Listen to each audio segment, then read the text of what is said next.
Il était une fois une jolie fille nommée Léontine qui était courtisée par deux prétendants. L'un d'eux, Martin, avait sa préférence.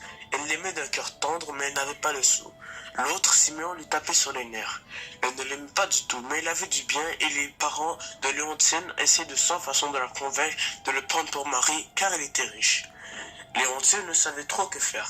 Un soir, devant l'assistante de ses parents, elle s'écria: « Si je prends Siméon pour époux, je veux bien que le diable m'emporte en corps et en âme et en vie. » On fit peu cas de ces paroles. Les deux cavaliers continuaient de venir à tour de rôle rendre visite à celle qu'ils désiraient. Mardi, c'était le sort de Martin, vendredi, c'était pour Siméon.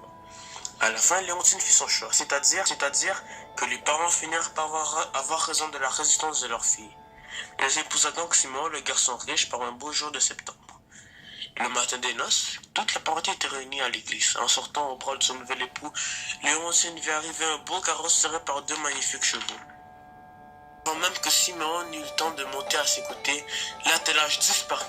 On eut beau regarder de tous côtés, les chevaux, le carrosse, le cocher et la mariée avaient bel et bien disparu. Les gens de la noce se regardaient sans rien comprendre. Le mari était inconsolable et les parents et invités se désolaient. On eut beau rappeler, prier, faire des recherches, la mariée resta introuvable, ainsi que son étrange équipage. De longues années passèrent, on finit par oublier l'affaire. Mais Joseph, le frère de Léontine, qui était un simple bûcheron, avait beaucoup de mal à accepter la disparition de sa sœur. Elle ne s'en remettait pas. Un soir, son travail terminé, elle s'assit sur un arbre qu'elle venait d'abattre et soupirant se mit à penser à sa sœur. Tout à coup, un homme se présenta devant lui.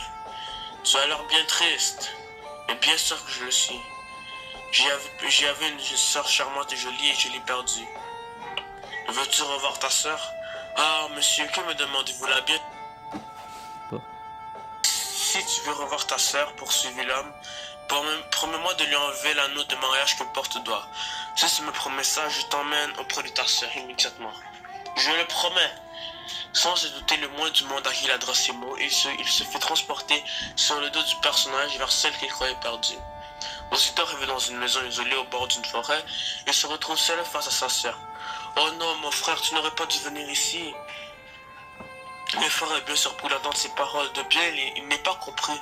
Il ne comprend pas pourquoi sa sœur ne semble pas plus heureuse de le revoir. « Mais pourquoi te plains-tu? Mon frère, n'as-tu pas compris que nous avons affaire au diable en personne? Si tu m'enlèves ma bague, je vais souffrir. Alors je ne la prendrai pas. Il le faudra bien, dit la sœur. Le diable est un être puissant. Je ferai ce qu'il désire car je me doute bien que tu lui as promis. À ce même moment, le diable qui était cet homme, rencontré dans le bois, met sa tête dans la porte et lance. Bavard de temps que tu voudras avec... Mais avant de partir, il me faudra bien son anneau. Joseph, répète à ta sœur. Sachant que je ne te l'enlèverai pas, tu n'es pas le maître ici, dit tristement Léontine. Tu devras obéir parce que tu as promis. Te souviens-tu du jour où notre père voulait tant me marier à Siméon qui était riche que j'ai fini par accepter?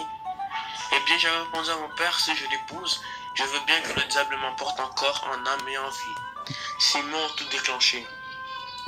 Les frères et la sœur continuaient à parler ensemble. Mais le soir arrive et le diable se met à proférer des menaces, à lancer des cris et il fait même naître des flammes autour des murs de la maison, signifiant par là que Joseph doit partir. Le pauvre frère qui se meurt de peur ne peut malgré ses bonnes intentions se soustraire à sa promesse. Il finit par retirer l'anneau béni du doigt de sa sœur. En un éclair, le diable arrive, il prend sur son dos et le ramène dans le bois sur l'arbre tombé qu'il avait abattu. On ne revit jamais Léontine au village. Joseph, dont le chagrin dura toute sa vie, conserva l'anneau béni et ne parla jamais à personne. Mais il garda toujours gravé dans sa mémoire le précepte que cette triste histoire lui avait enseigné. Il vaut mieux dans certains cas ne pas tout dire tout haut ce qu'on pense au fond de son cœur.